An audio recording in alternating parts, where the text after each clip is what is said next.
Wow, bagus sekali sunsetnya. Ya, ya, ya, ya, ya, ya.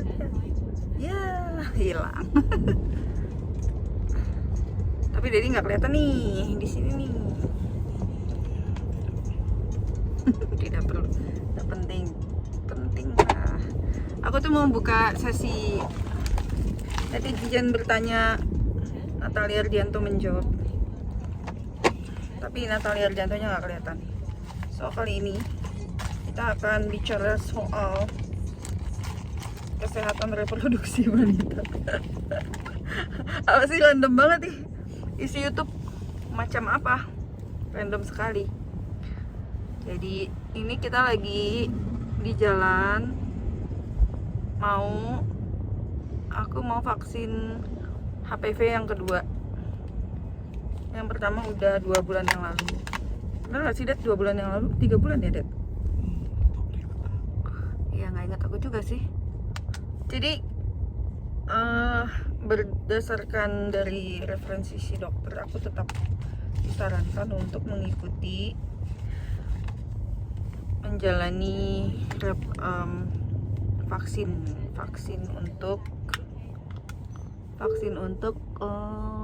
kanker serviks, mencegah kanker serviks, karena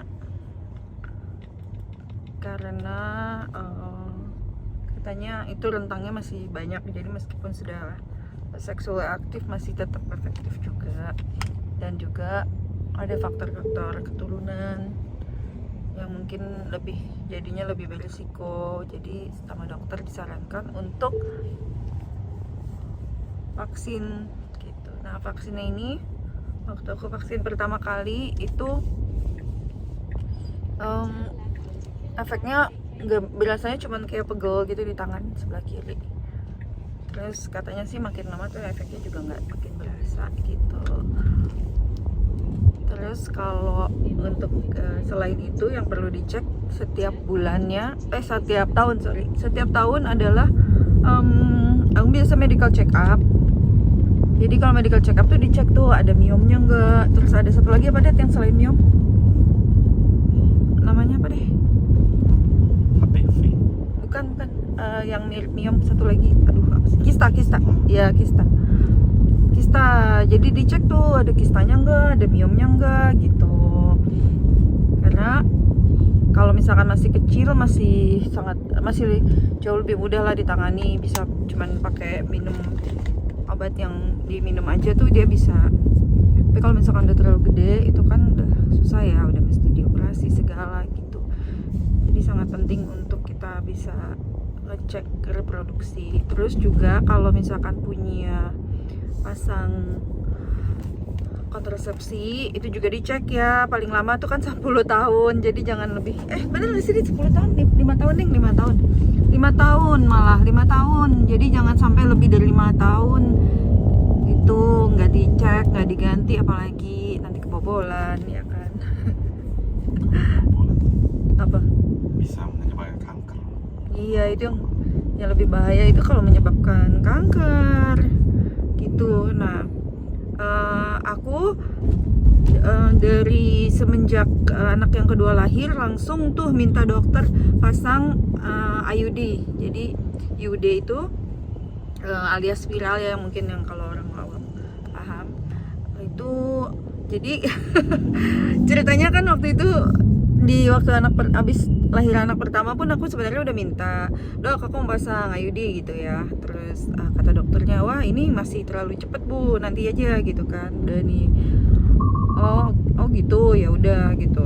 Itu baru beberapa bulan melahirkan aku udah minta kepasang, dokternya bilang kecepatan. Terus anakku baru berapa sih, Det? Michelle 8 bulan ya? Iya. Kemudian anakku 8 bulan kebobolan. Terus kebobolan ya, karena ya begitulah ya. Tidak bisa diandalkan lah itu segala karet rubber itu tidak jangan diandalkan gitu. It's either bocor atau yang pakai males gitu kan. Jadi aku sudah tidak percaya. Terus kebobolan kan. Nah karena kebobolan terus aku datang ke dokternya setelah pokoknya setelah anak kedua lahir, aku langsung minta, kan dokternya sama. Aku bilang, dok, aku mau tahu, aku mau pasang IUD, aku gak mau kebobolan lagi. Dokternya langsung oke. Gitu.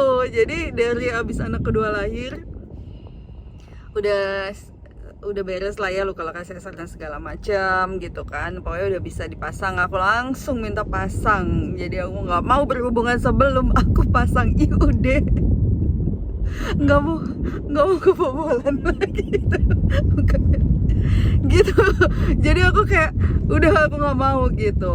Nah ya udah, jadi dari anakku yang kedua kan sekarang udah 15 tahun ya, jadi udah 15 tahun ini aku pasang IUD dan nggak pernah ada masalah, nggak pernah yang jadi hormonal, nggak pernah yang sampai jadi jerawatan atau badannya juga jadi naik turun, enggak. Jadi selama ini aku nggak pernah ada keluhan sama sekali lah pakai IUD itu gitu. Nah yang malah yang berasa gini, waktu itu pernah tuh aku lepas IUD-nya sekali karena jadi aku sama 2 orang bestiku yang lain gitu. Jadi kita bertiga tuh datang ke klinik untuk pelangsingan. Jadi ada treatment gitu, perutnya pakai apa ya, pokoknya pelangsingan gitulah.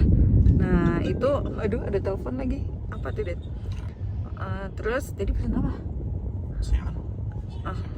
Dika Bukan. apa? Steven. Oh ya, anyway. Nah terus aduh, tuh kan Teslanya ngerep kalau ada orang. Nah jadi lepaskan ya waktu itu, karena dari kliniknya bilang katanya ini harus dilepas. Aduh aku lupa sih RF apalah, pokoknya di perut gitu ya, dia nggak mau beresiko, jadi harus dilepas tuh. Ya udah dilepas lah ya. Selama dilepas itu efeknya kalau buat aku adalah haidku jadi lebih lama.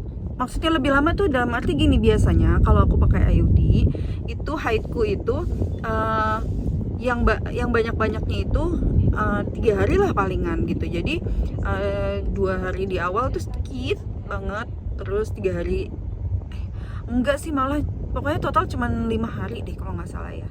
Pokoknya enak lah, cepet gitu, cepet dan ringkes aja gitu. Tapi kalau pas lagi nggak pakai IUD itu jadinya lama banget, jadi kayak seminggu gitu terus-terusan ada terus gitu. Jadi buat aku malah gengges, mendingan singkat tapi banyak, tapi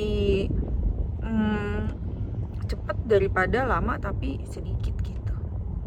Ini semoga cowok-cowok yang dengerin, tapi harusnya nggak dengerin lah ya, jijik nggak sih?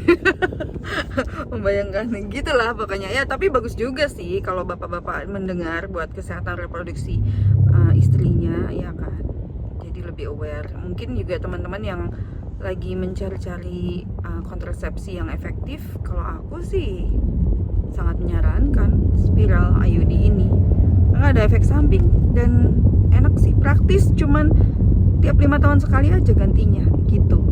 Enak. Yup, enak lagi. Nih, apa gimana Pak? Gimana? Jadi gimana Pak? Ada efeknya nggak? Gitu. Jadi dari sisi suami pun juga ya nggak rempong lah ya, pakai mempersiapkan rubber dan segala macamnya gitu. Dan yang jelas nggak kebobolan lagi. Begitulah, sekian random talks kali ini bicara tentang reproduksi wanita dan alat kontrasepsi. Nanti teman-teman kalau ada pertanyaan seputar reproduksi ataupun alat kontrasepsi yang kira-kira bisa aku jawab sesuai pengalaman aku, tanya aja di kolom komen ya. Terima kasih, thank you for watching, bye bye.